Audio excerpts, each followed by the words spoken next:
What is going on, my G's and Gzettes? It's Jahji here, and welcome back to another reaction video.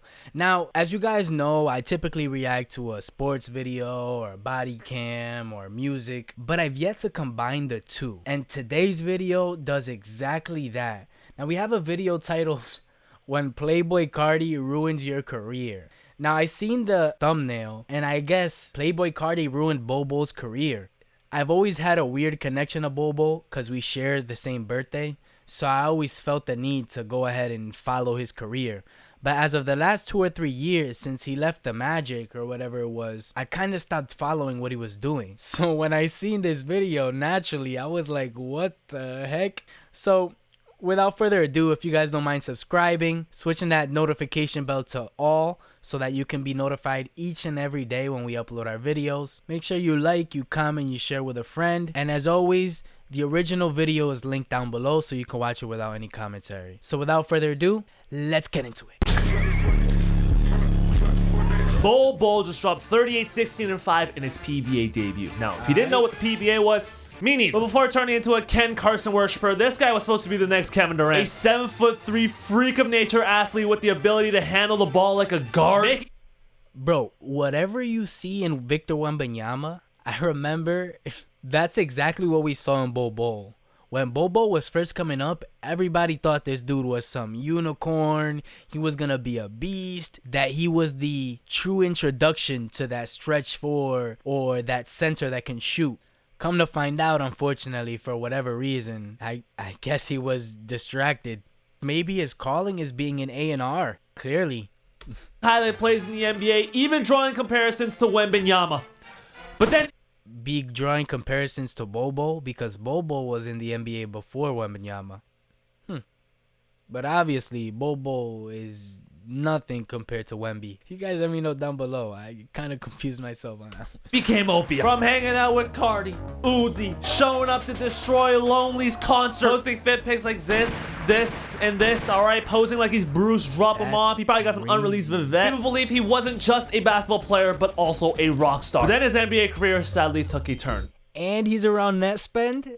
What? Yo, if I find out that this guy threw away his NBA career just to hang around some music artists, you gotta remember, I don't know who his parents are. Maybe he came from money. But the only reason why he has access to any of these artists is because he's an NBA player. So, let's see. And now Bol Bol is representing YVL in the Philippines. Today we're taking a look at what happened with Bol Bol, alright? Did his affiliation with opium actually influence his basketball career, or is he simply misunderstood? Now, Bol Bol is the son of Manute Bol, alright? 7'6" NBA legend, played on the Sixers with... Okay, so he came from money. I forgot he was Manute Bol's kid. How could I forget that? Now this entire arc makes 110% sense. Even the fact that he made it to the NBA is incredible considering he's the kid of an NBA player. Why? Because as we all see the story, very rarely does the kid of an NBA player have the same drive of that NBA player. Now, every once in a while, you'll get a son who comes in and is 10 times better than his pops. But obviously, the opposite happens a lot more often. So hey, I mean, he attached himself to another basketball league. Money doesn't seem to be a problem in his life. More power to him. If he wants to be a fanboy for his entire life, why not? Charles Barkley right here. Call him ugly all the time. He has to have a good sense of humor if he looks like that. Who's also famous for this photo. Now, if you're the son of this fella right here, you're pretty much destined to do two things, all right? You're destined to be tall, and you're destined to play basketball. I guess black too, since he's black as well. So three things. Now, their family comes from South Sudan, all right? Particularly a tribe called the Dinka tribe, which is home of the tallest people in the world, all right? This is a 5'7" ginger man, average height for a guy. Oh, look at that! Just in case you were wondering, all right? Because I know you're curious. Yes. They're the longest, the biggest, all right? That's like 6 times mine. I don't know how they source this information, but back to Bol. This guy was 6'5" in the 7th grade, all right? Like, you're not considering mechanical engineering or accounting. You're literally destined to play basketball, all right? And the cameras have been on him ever since. But what also drew him a lot of hype outside of being Manute Bol's son, being 7 foot, having a big schlong, was the fact that he had a handle and a 3-ball, all right? Here he is against LaMelo Ball's Chino Hills. Oh my God, that's a Chinese. But that's the crazy part. Am I tripping right now? Apart from those 2 years leading up to Bol Bol being drafted, I don't remember hearing about him like that. Like, I don't remember him being like 8, 9 years old like some of these other NBA players, and people be like, oh, this is Manu Bol's kid, he's about to be the next big thing. I do not remember that at all. This guy. Oh.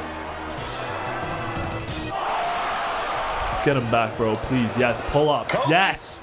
But there's Bol. This guy was a cheat code in high school, all right? Yeah. Playing at modern day here in the playoff. And if you think this game looks familiar, Yo, do you guys remember when LaMelo dropped like 81 points in a game and he was cherry picking the entire time? Anytime I watch LaMelo Ball play, I always find it amazing because out of his 3 brothers, he was always destined to be the greatest. But he always had the least amount of discipline. Like, this dude, when it comes to foundations, forget about it. Throw it out the window. And what makes that even funnier is looking at who his father is. So his father being LeVar Ball, very disciplined, super strict guy, his best son ends up being the least disciplined one. Now, obviously, to make it to that level, you have to put in work. You know, LaMelo Ball worked very hard to get to where he's at today, I'm sure. But what I mean is he's never played like a Tony Parker, like a Rajon Rondo.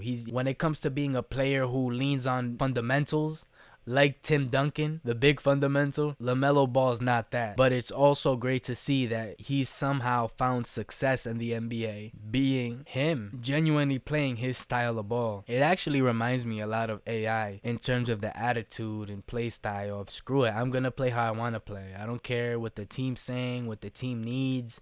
I don't care what the critics say about my game style. I'm gonna take the shots I want to take. But best believe they're gonna go in as well. oh my god, it was a Chinese guy. Oh, I just realized it was a Chinese guy. Modern Day ends up winning that game, but to build up on that hype, he even hooped with Sharif O'Neal, Shaq's son, for AAU basketball, all right? Just nasty highlights. Hey, bro, if I had a teammate like this, I would be Bro, what happened to Sharif? I remember he was getting hyped up as a top prospect, I think like around 2018. And then he had this, like, he had committed to Arizona. He had a heart condition, so I know he stopped playing for a couple years. But I thought I had read that he had walked on or signed on to play for some college team a year or 2 ago. If you guys know what happened to Sharif, let me know. This is insane, bro. Like, it looks like he's playing on a mini hoop. Yeah. Oh my god. He brought along the Chinese guy. Look at who made that entry. Better give him the assist, Bol. That's real, Bol. But capitalizing off of this clout, Bol signs with Oregon as a 5-star prospect, all right after the Duke Big 3. And in an exclusive interview with Slam wearing the Supreme arm sleeve, Bol explained his decision to commit to Oregon. What made me want to go there, everything's like really nice and like they have like the best. Bro, you can tell he was a hype beast from day one. I remember when the Supreme armbands were trending, but it took a bold player to actually wear the legit Supreme armband. Bol Bol showed signs early, for sure. Actually, no. Now that's making it come to my mind. Didn't J.R. Smith try and wear a Supreme armband, but the NBA banned it? I remember how crazy that was. I never understood that. Why would the NBA ban a Supreme armband? Like, if they would put an immediate ban on anything that they aren't making money on, I get it. But they still allow players to wear their branded shoes, meaning they're not eating off of those player endorsement deals. So I don't see why a player can't wear a Supreme armband. Now, does that mean that there's a loophole? If the player gets branded by, let's say, a Supreme, are they now allowed to wear their armband? Because now I'm making money off of it. So this is me endorsing it. Like equipment and like just getting me ready. I feel like they have everything. Bro mentioned the equipment, the gear, before getting him prepared for the NBA. Bro really committed to Oregon because of the Nike pluck, all right? You know this guy was in those Grailed lobbies, skipping meals for Venmo, all right? You know he doesn't call his clothes, all right? He calls them pieces. But as his basketball roots started to grow, he also started to develop a relationship with Playboi Carti in high school. Before he even goes to Oregon, this guy was at the 1629 shoot. Probably the most hyped up unreleased tapes from the SoundCloud era. This guy was just there. I'll give it to him. He was on the Carti wave before he became big. 2018 is before Whole Lotta Red. I mean, obviously, Carti was big in 2018. But my point is, Carti became a full-blown superstar after Whole Lotta Red in 2020. So he was around before then. You can't say he was a bandwagon. Migos in 2016, all right? 2016 Migos. That was early. All right, he's in the studio with PME Rock. Lil Yachty. Was in the rap circles early, but then he starts killing it already. Averaging 21 and 9. All right, he's got the floater. He's got the finishing. He's got the defense. He has everything you need. All right, 7'2", 7'3" at this time. Unfortunately, though, he suffered a really bad injury. What us doctors call a navicular fracture in his left foot. All right, he ended up needing surgery, which meant he was out for the rest of his one and done season. All right, his college career was only 9 games. But since the injury happened so early in the season and he was projected to be a top 5 pick in the NBA draft anyways, he just gave himself time to recover, you know, sit out, probably log back into Grail, try and lowball for a suit, because in the 2019 draft, Bol Bol ends up being selected to the Miami Heat right here. Woo! What if I'm blunt? What if I'm what if I'm reef? He ends up getting picked by the Heat, traded to the Nuggets. I've been dreaming this for my whole life, and it feels pretty good. So you'll be going. Bro was not excited. Yo, he was so hyped up around this time. It's insane. We thought he was going to be Kristaps. There you go. Coming into the league, we thought he was going to be Kristaps times 5, but he failed to be that. And now Wemby came in, and he's like, whatever Kristaps brought into the league, Wemby's like that times 100. Now, Jahji, why do you say Kristaps? A lot of people forget Kristaps was the start of this whole stretch for center that could shoot thing. Before he got drafted in 2014, yeah, there were players obviously that can shoot. Like, what was it? Gauskas, he played for the Cavs for a little while. He can shoot. There's always been a center here or there that can shoot, yes. But with the drafting of Kristaps Porzingis came the official era of the center being a shooter. You can go ahead and look it up. So now to see that evolution and see everything come to Wemby. Shouts out to the Spurs, by the way, who just made it to the NBA Finals. It's incredible because it's taken 12 years for us to get the perfect center that can do everything. Each and every year since Kristaps Porzingis, there's been a center that gets hyped up as, okay, this is gonna be that complete center that we're looking for. Whether it was Kristaps himself, you guys remember Dragon Bender for the Suns, Bargiani, Thon Maker, all these guys that came into the league and were supposed to be that complete package center. And in reality, it's taken 12 years to get that, because Wemby is truly, matter of fact, screw that. Let's talk about Wemby real quick. All these years we've been waiting for the next LeBron, and we've been saying, oh, it's Ben Simmons. Oh, it's Luka Doncic. Oh, it's XYZ. In reality, the next LeBron James is finally here, and that's Victor Wembanyama.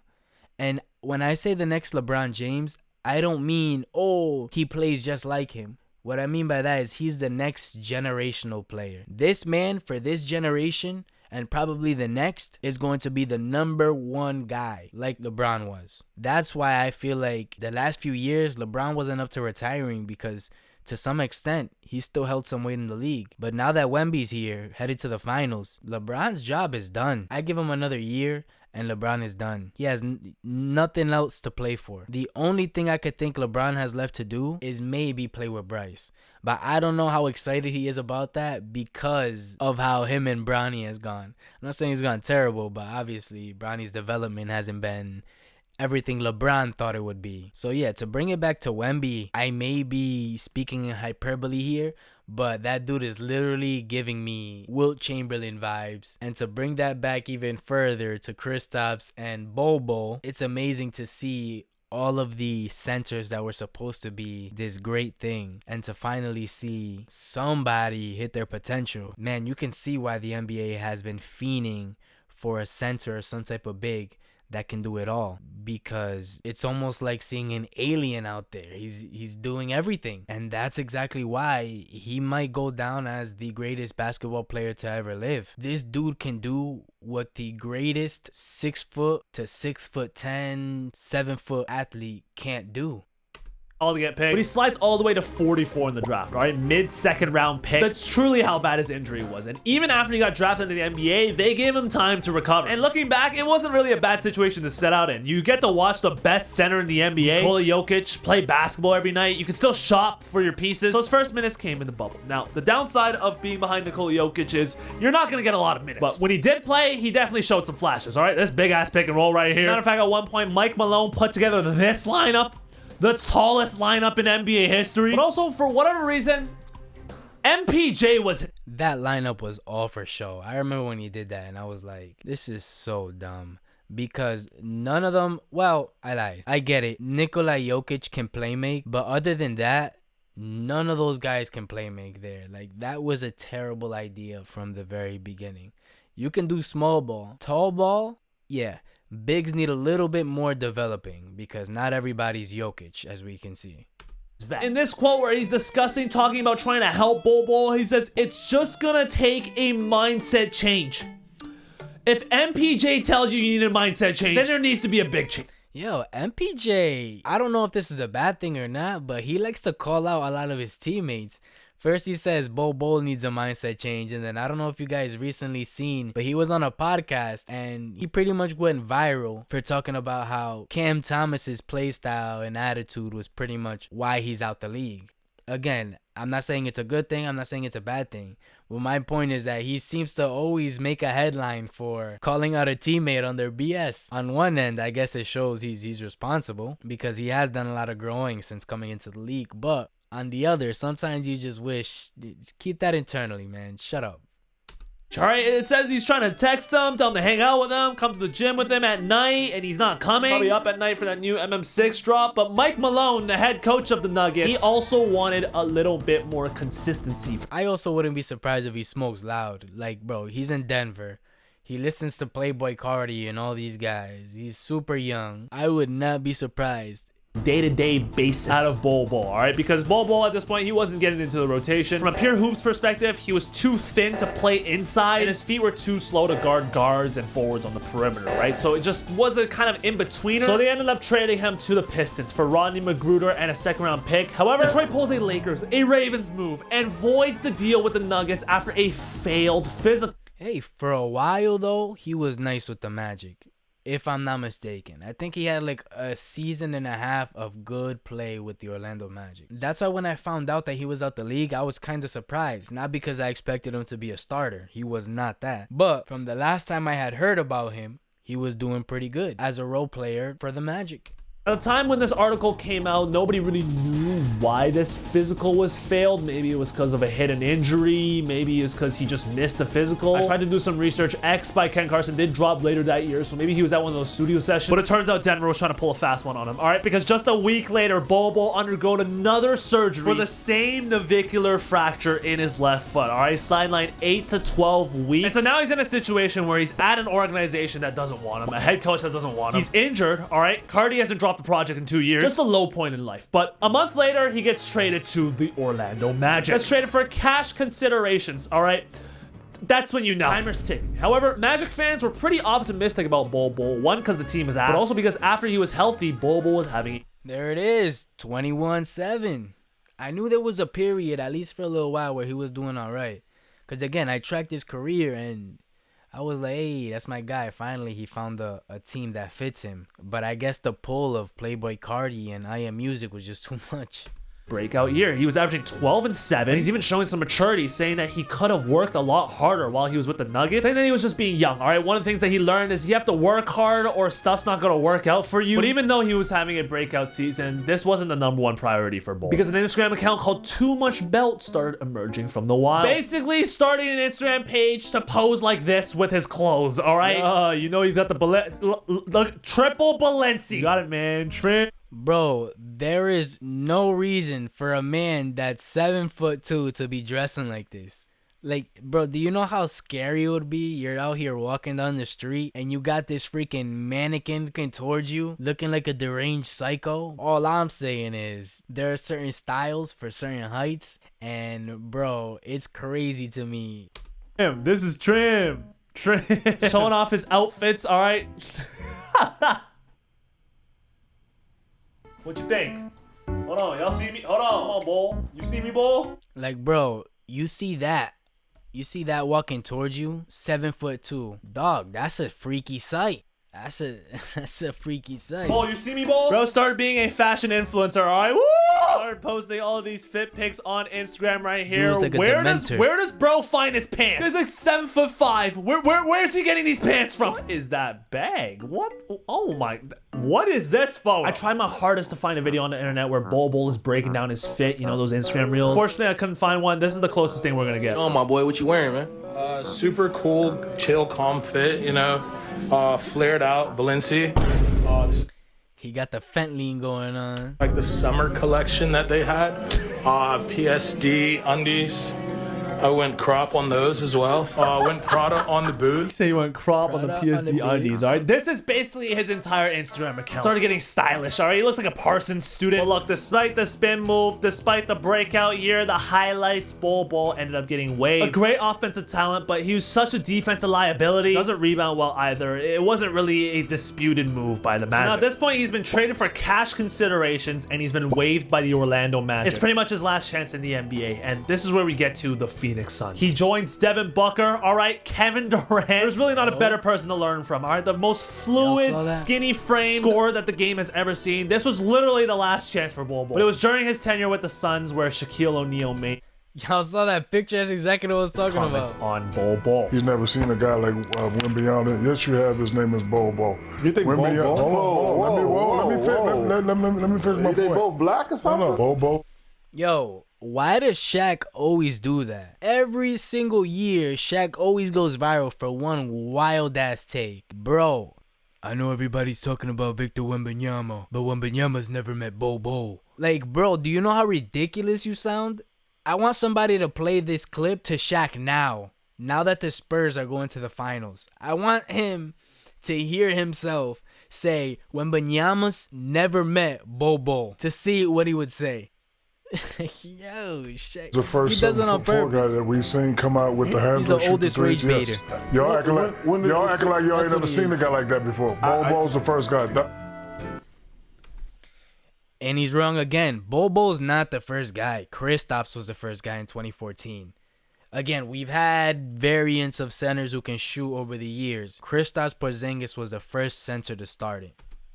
Okay, I get what he's saying, but we got to realize that Bol Bol was playing king of the court with his son. And everything was looking great for Bol, all right? Getting in his offensive bag, floater, drive by, here, oh, tray ball. Oh, sidestep tray ball, fake the pass to KD. Oh my God, tray ball. Backdoor. Doesn't feel real at all. Star on the beat, I just took it up. Everything was looking great until music came out. Playboi Carti's long-anticipated album, alright? I'd rather line into losing it. And the reason I say this is because his concerts were known to be insane. Crowd was nuts, Carti was screaming, everybody was going crazy, and you know Bol had to get involved. He's Opium's basketball representative. You know what I'm saying? That's Bol Bol. And so when the tour came to Phoenix, Bol Bol had to make an appearance. And unfortunately, he was absolutely just fried. Caption says he greened out, alright? Just in a terrible state. You know what? It looks like Bol Bol has turned out to be exactly what we thought Mo Bamba would be. Remember when Mo Bamba essentially got drafted along with Sheck West because the Mo Bamba song was like viral? That was his theme song. And honestly, I could have seen a Mo Bamba go down this path. But a Bol Bol? Bro. Bending over right here, puking. Nobody taking care of him at all. And this even led to the big fella himself. Who's gonna calling him take out on care his of own a podcast. 7'2" Bol Bol's laziest. Basically just disappointed in Bol Bol. Right? He sees the talent, he sees the skill set that he's had ever since he was a high school kid, even putting him in conversations with Joker and Embiid. Bol Bol, but he's lazy as hell. Just call him lazy. And the Suns end up not signing him after his contract was up, all right? That was the end of his basketball career in the NBA. So do I think his affiliation with Opium actually influenced his basketball career? Yes. Clearly for this guy, basketball isn't his main focus, all right? Clearly it's putting together a fit, linking up with other fashion guys, all right?